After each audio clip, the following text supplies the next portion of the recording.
Rayo Martin, TV খুললেই যাদের ছবি দেখা যায়, যে কোম্পানির বই না পড়লে কেউ মাধ্যমিক কিংবা উচ্চ মাধ্যমিকে প্রথম, দ্বিতীয় বা তৃতীয় হতে পারেন না। রায়ো মার্টিন বিদ্যাসাগরের পরেই যদি প্রতিভাধর কোন সংস্থা জন্মে থাকে, বর্ণ পরিচয়ের কাছাকাছি প্রায় মর্যাদা চলে গেছে বিজ্ঞাপনের কারণে। ইনি লিখছেন অষ্টম শ্রেণীর ইতিহাস বই। দেখুন এই বইতে যেটা লেখা আছে, এখানে পাতাও বার করে দিচ্ছি পড়বার সুবিধার জন্য আমি পড়ছি।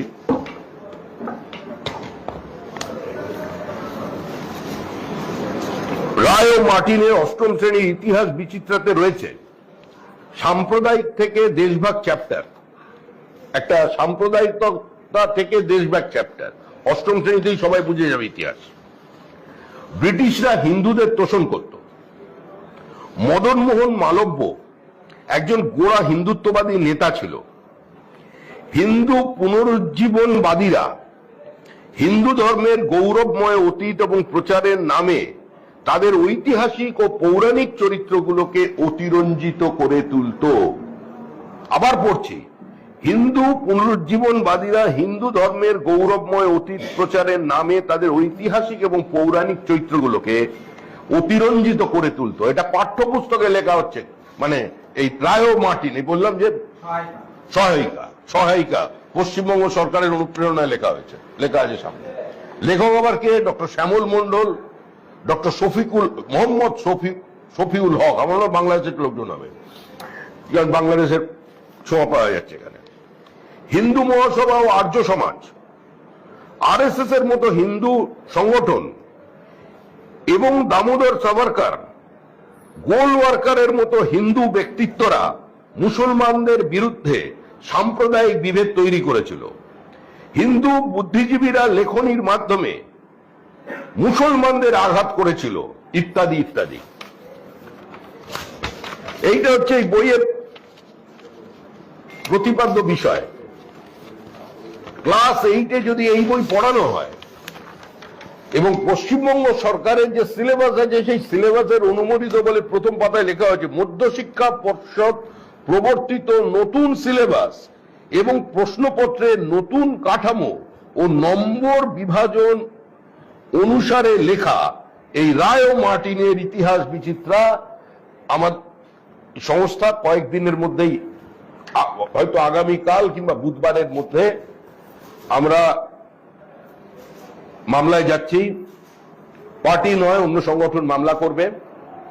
15 দিনের টেক্সট বুক সহায়িকা, যেই হোক, প্রশ্নটা যেই হোক।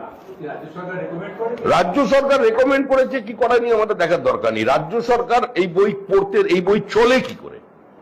যে বইয়ে সরাসরি মদন মোহন মালব্যকে আক্রমণ করা হচ্ছে, যে বইতে সৈয়দ আহমদ খানের ভূমিকাকে একটি বিচিত্র ভাবে লেখা হচ্ছে, যে বইতে কি করে হিন্দু এবং মুসলমানের মধ্যে বিভাজন তৈরি হলো এবং বাংলা ভাগের মানে সম্পূর্ণ ভুল তথ্য।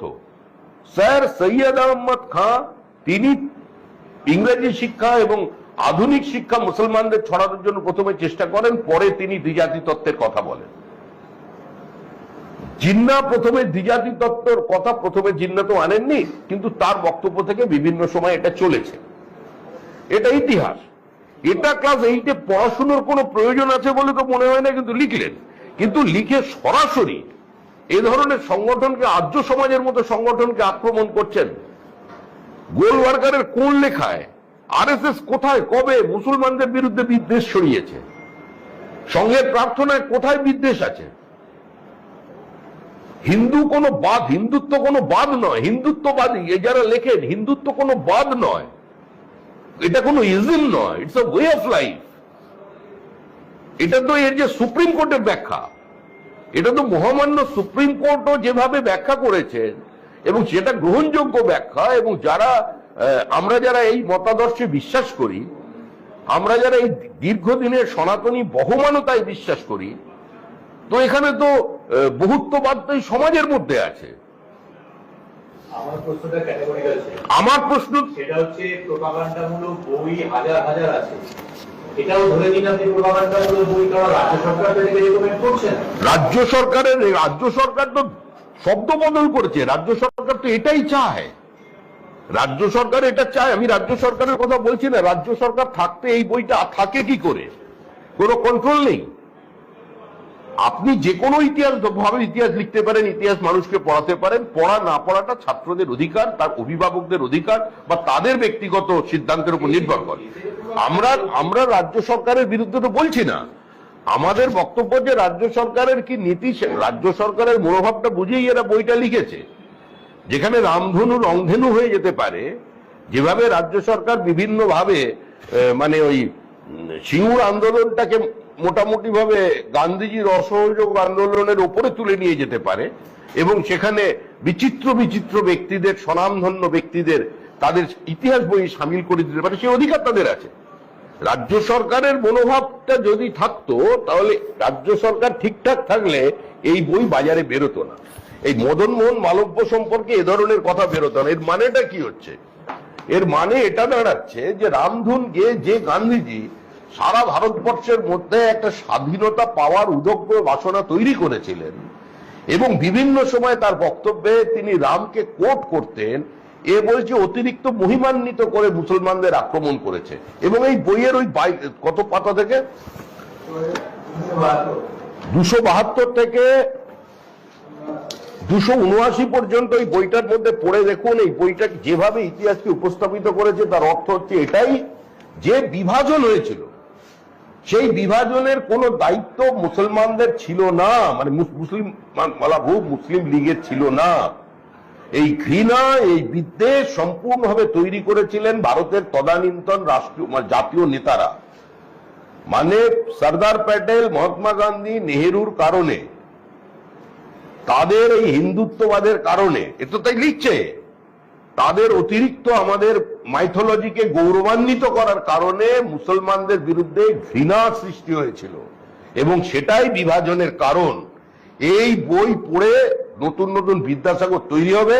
আমরা বলছি যে এই বই, এই কোম্পানি সাবধানে থাকুন, এসব কিন্তু আর এখানে চলবে না। একটা সময় চলতো, সেদিন চলে গেছে, বামেরাও মুছে গেছে, কেউ বাঁচাবে না। এখন মানুষ যদি আবেগতাড়িত হয়ে যায়, এখন প্রবল প্রতিরোধ চারিদিকে চলছে। বাঙালি আবার জেগে উঠেছে, হিন্দু বাঙালির ঘুম ভেঙেছে। ফলে কোথায় কি হয়ে যাবে, কোথায় ভাঙচুর হবে আমাদের জানা নেই। 15 দিনের মধ্যে এটাকে প্রত্যাহার করতে হবে। আমরা দলের পক্ষ থেকে এটা বলছি যে যাদের সম্পর্কে বলেছেন তারা আইনানুগ যা ব্যবস্থা নেবেন নেবে।